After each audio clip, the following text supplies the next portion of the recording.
talking about was they're saying there's 3 steps, and instead of doing 1, 2, 3, you should do 1, 3, 2, because the 3 steps are have a great idea. That's number 1. Number 2 is go through all the logical stuff and how can I do this and this and that and that. And 3 is just going into doing it. And they say that you should skip part 2, just have the great idea, and skip right, just attack it, just go right into it.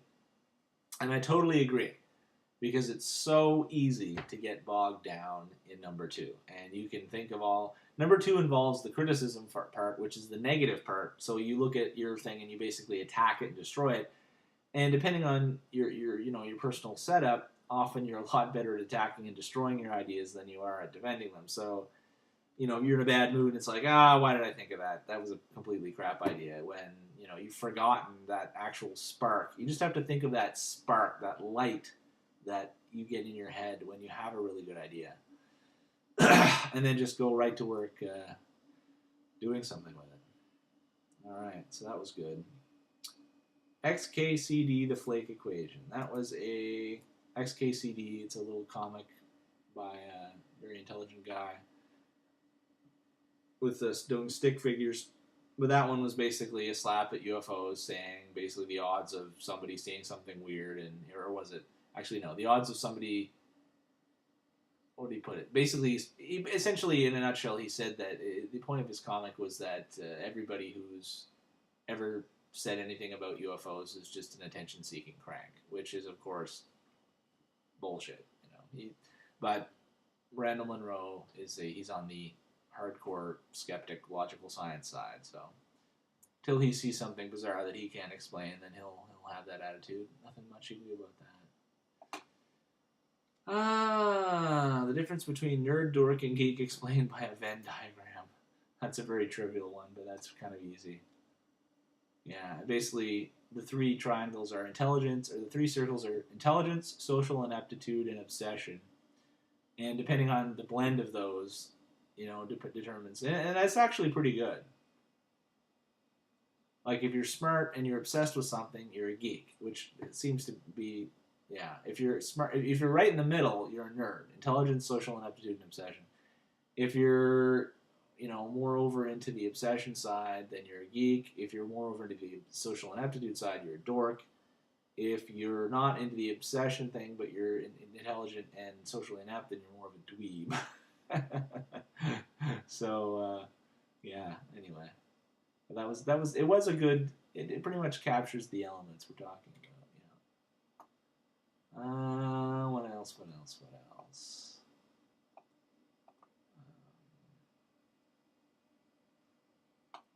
Was that? All right, I don't know. All right, I'll have to delete it somewhere. I think I went all the way to the bottom here. That's why. Another Fizzorg thing.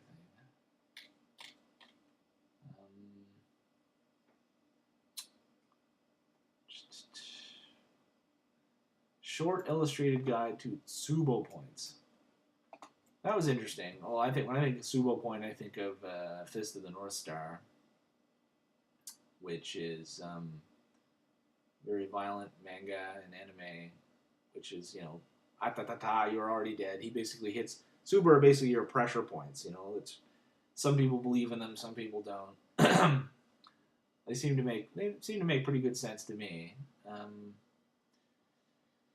Anyway, that was just a typical. It was kind of a nice article because the person posted some pictures from a Japanese kids book, which sort of is a kids book sort of way of pointing to the different ones. And the comment threads were, again, people are so, it's almost not worth reading the comments because I find it's almost like a play, like some people have to say this part, some people have to say that part. There's very little unpredictability in it. Just a lot of people going, Tsubo don't exist. Why are you even talking about this garbage? Other people going, oh, what a charming book. Other people going, oh, yes, I've used them and they work for me. It's always the same thing. It's almost pointless to even talk about it.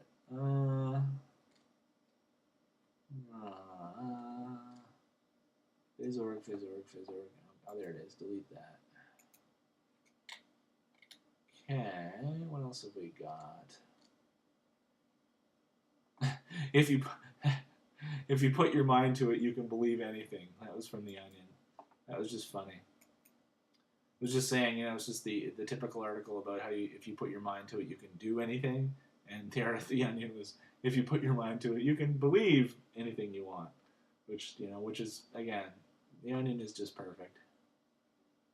What can you say? There's one. The rage is not about healthcare. Yeah, that was a good point. That was a good little summary point. Might take up my last few minutes here.